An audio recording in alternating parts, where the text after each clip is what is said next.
Episode 12, in the continuing story of an ordinary battalion at war, the story of the 2nd Battalion, the Essex Regiment in the Great War. Episode 12 looks at the human cost to the battalion from August 1914 to July 1915. So at this point in the war, July 1915, or the end of July 1915, the battalion's been on active service for just under a year, and one of the officers within the battalion, in the war diary which had to be kept on a daily basis, put together a tally of the officers that had served with the battalion, what had happened to them, injuries, awards, and so on. And from this, we can see that by the 31st of July 1915, 77 officers had passed through the battalion. Now, it's one of these ongoing things with military history research. The officers are often easier to research than men, and those that died are often easier to research than those that survived. So we're going to take a look at the information that's in this role that only covers the officers. I will attempt to do something similar for the other ranks at some point. And if we can take the stories of these men to represent the other men who we don't catch up with, it's no disrespect to any parties. But of the 77 officers that passed through the battalion, 26 of them actually came overseas.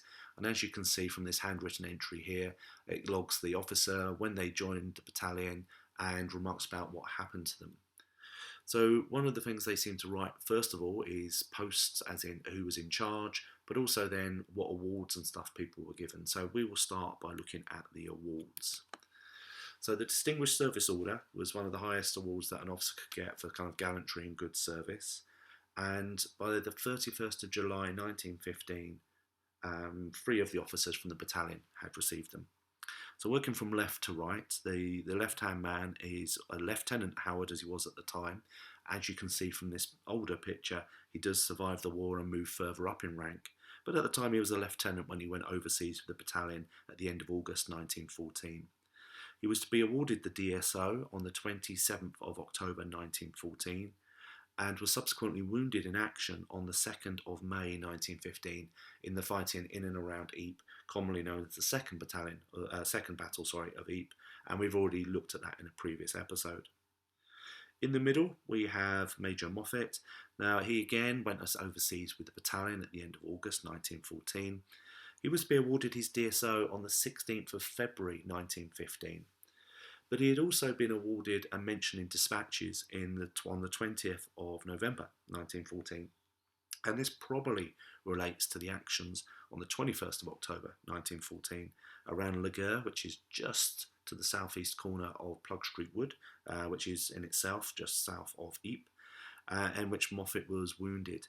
Now, we did tell this story in a previous episode, but he leads a counter-attack, is wounded, is left in an artillery position that's been overrun, and is unconscious and is ultimately rescued later when British troops retake the position. The third guy in our picture there is Lumley Jones. He was the adjutant of the 2nd Essex when they went overseas in August 1914. Quite a fantastic kind of guy, quite a long story to follow through, hopefully with him. But the information for now is that he was awarded the DSO on the 11th of February 1915. He'd already been awarded a mention in dispatches, which we're going to come to in a little while, on the 8th of October 1914. He'd also received some foreign awards, the Legion d'Honour on the 11th of October 1914. But he had been wounded in action on the 8th of January 1915. So coming down the scale of a hierarchy of awards, we now move to the Military Cross. This was a very new award. It had been brought in, to the best of my knowledge, the 1st of January 1915. And so by July 1915, there's only a limited pool of people that would have been awarded it. For the 2nd Battalion Essex Regiment, there were 4 people that had been awarded this medal. And we have Noel Irwin on the left there that we've met before in our story. By this point, he's now a temporary captain. And as I say, if we go back to previous episodes around the Battle of 2nd Ypres, we'll hear more about Noel Irwin. A lot of my remarks on those videos were based on his book Infantry Officer. He had been with the battalion since the start of the war. Stories of him getting his sword sharpened before they came overseas, which perhaps shows their expectations.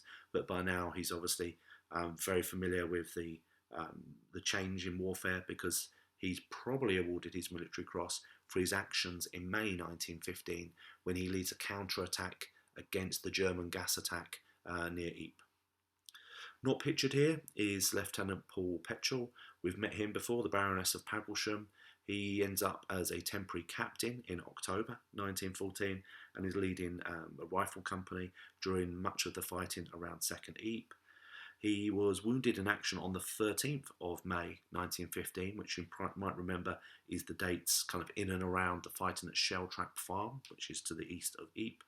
And he was also awarded a mention in dispatches, which will come up. Next picture, the guy on the right there is the rather fantastic Gerald Binstead. We've met him in previous episodes. He's the one that was a linguist. He explored Tibet and Mongolia and so on pre-war, quite possibly as a spy, but we don't honestly know. He was awarded a mention in dispatches, which again will come up shortly, on the 8th of October 1914. He was awarded one of the first military crosses, and so the details aren't so strong on this because there was like a batch of people. But he was subsequently killed in action on the 8th of April 1915 near a farm called Central Farm. The fourth military cross that had been awarded to the battalion up to this point was awarded to Lieutenant Atkinson. He again is one of the originals that came overseas with the battalion. He was originally the transport officer and had that role until the battalion reached the Aisne, so that's September 1914. He then seems to have moved across to the fighting companies.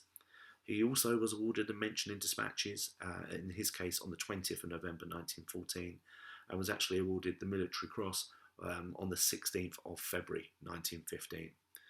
Now, Atkinson was also wounded on the 13th of May 1915, again in that fighting in and around Shelltrap Farm, 2nd Ypres.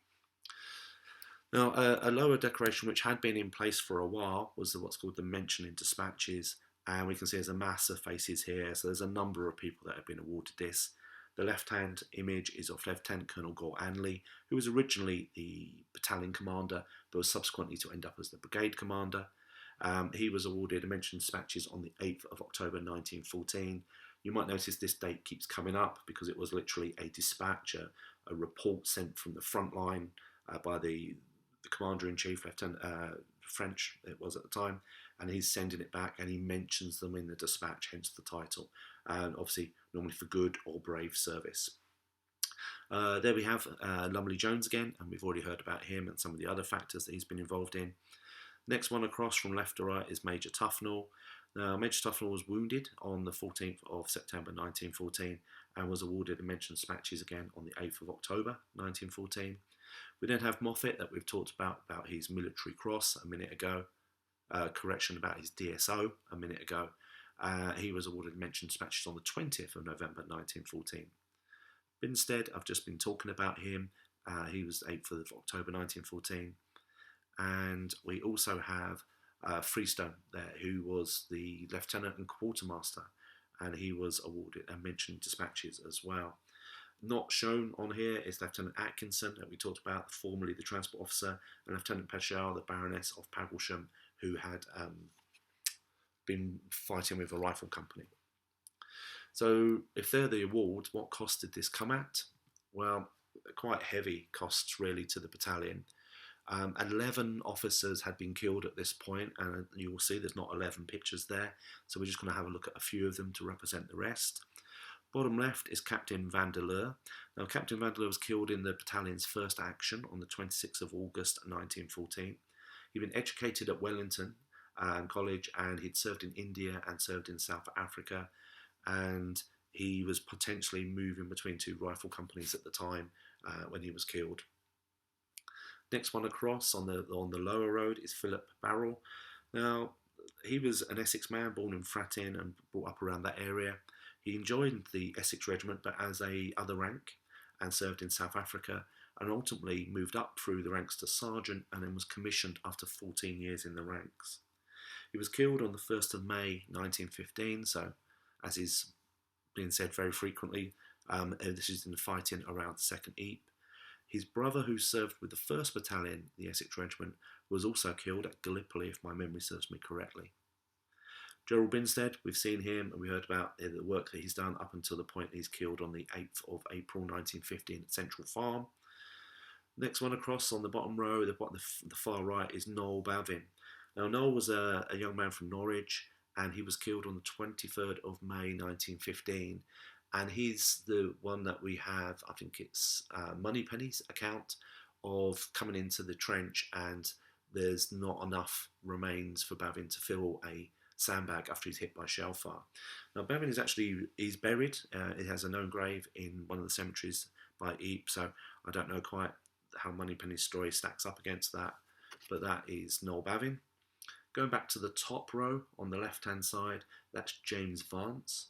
Now, again, he was an officer that came across with the battalion at the beginning of the war, August 1914. He was wounded on the 20th of September 1914, but stayed on duty.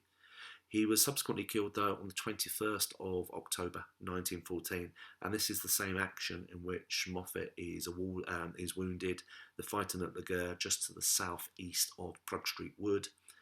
In a roll of honour that was published up to the war, it said, well, during the war, sorry, this one was, it says that his final words were, "Come on, men, charge the bounders." I imagine it might have been a bit more colourful, but obviously language evolves over time. And he had played hockey and football for the battalion. Next one across, and I'm afraid the image hasn't come out very well, but that's Philip Christie. Now, Philip Christie joined the battalion once it was already at the front and was killed on the 9th of February 1915. And as the story goes, the 2nd Essex, or his company at least, had rotated out of the trenches, but he decided to stay in the trenches because he was trying to dig out better drainage to make the trenches sort of a bit safer and more comfortable for the soldiers. After his death, again, I've found reports that his father sent a knife to each of the men in his platoon. So obviously, I guess hoping that they would use it to avenge him in some way. Moving across to the right again, I mispronounce this, I do it every time, Arthur Hornung. We've seen him and heard about him, and we've used his letters to his family as one of the basis for some of the previous episodes covering the second battle of Ypres. He was killed in action on the 6th of July 1915, and say, if you don't know the story, I'd say please go back to the previous episodes or search Trusty and Well Beloved, which is part of the wording on an officer's commission, but is also the title of a memorial book that his family wrote about him, which is where I got the information from the letters for. Finally, in this slide, we have Arthur Rose. He's the one over there on the right-hand side with the hat with the white bit on top. As with many professional soldiers, he was born in India. He had served in the South African War quite extensively. He'd subsequently served back in India. He'd actually, I believe, retired from the army and then was kind of called back and joined the battalion after it was already at the front, and he was killed in action on the 23rd of November 1914. And he's one of the people that's buried in Essex Farm Calvaire Cemetery, which is just to the sort of south of Plugstreet Wood. And if you go there, you can see why it's called Essex Farm Cemetery, because there's so many Essex men there. It's actually named after a feature on a trench map from the time, but I do feel there's quite a connection with Essex in that cemetery. So they're the people, or some of the people that were killed. There were some others, as I say, there was 11 in total. But moving on to the wounded, well, this could be a very, very big list. There was 22 officers wounded during this period in time, and 3 officers were subsequently wounded a second time, having returned to duty. We've seen many of these already. Major Tufnell, top left there, he was wounded on the 14th of September 1915. Moffat, we've talked about many times, 21st of October 1914. Top right there, Brasbon, Lieutenant Brasbon. Now, he was wounded on the 1st of May 1915, and he is one of the people that observed and reported about the Christmas truce. Now, you may remember from earlier episodes that the Christmas of 1914, the first Christmas of the war, there was lots of talk about truces and football in no man's land and so on. Slightly dubious claim it's possible the 2nd Essex were one of the first battalions to have a bit of a Christmas truce, and that was actually quite early in December. And Brasbon is somebody that's named in some of the reports that get fed back, saying that he was there, he'd witnessed it all. Coming down to the bottom left, we have Robin Moneypenny, and we know quite a lot about him from his diaries that were published by Karen Farrington, and we've leaned heavily on those in some of the previous episodes. He was wounded on the 27th of June 1915. We then see James Round. Now, James is one of the officers that was wounded twice. He was wounded on the 26th of February 1915, went back to England, recovered, came back to the battalion, and was wounded on the 2nd of May 1915. Again, a second Ypres casualty. Coming across, Smith Masters, Lieutenant Smith Masters, Bruce, if I remember rightly, he was wounded on the 26th of March 1914, but just as a look forward, he is going to return to the battalion, and the battalion's future is basically taking it towards fighting on the Somme, and he will reappear there. And then the final one on this slide is Howard, who was a lieutenant but gradually works his way up through the ranks, and he was wounded on the 2nd of May 1915. Now, we talked about soldiers here being wounded and returned to service. James Round there being wounded twice. Not everybody recovered from their wounds, and we have 2 officers that died of their wounds. And on the left is Ariel Round, brother of James that we were just talking about. He was wounded in that first action on the 26th of August 1914. Many reports saying that he was wounded in the knee. He was evacuated back to the United Kingdom, but ultimately died of wounds on the 5th of September 1914. Some suggestions it may have been like sort of an infection, tetanus, and so on. He was therefore subsequently buried back in Witham, Essex, which is where his family was. Next, on the right there, I don't have a lot of information about this man, but he does have a fantastic name. It's Charles Frederick du Boone. Sorry, I probably mispronounced that. Boone. Again, one of these professional soldiers, pre-war soldiers, born in India, served extensively in South Africa, and was awarded a mention in dispatches in South Africa. But he was wounded and died of his wounds on the 23rd of September 1914, and I believe he died actually in France, in a hospital, and it's quite likely he received his wounds in the fighting on the Aisne.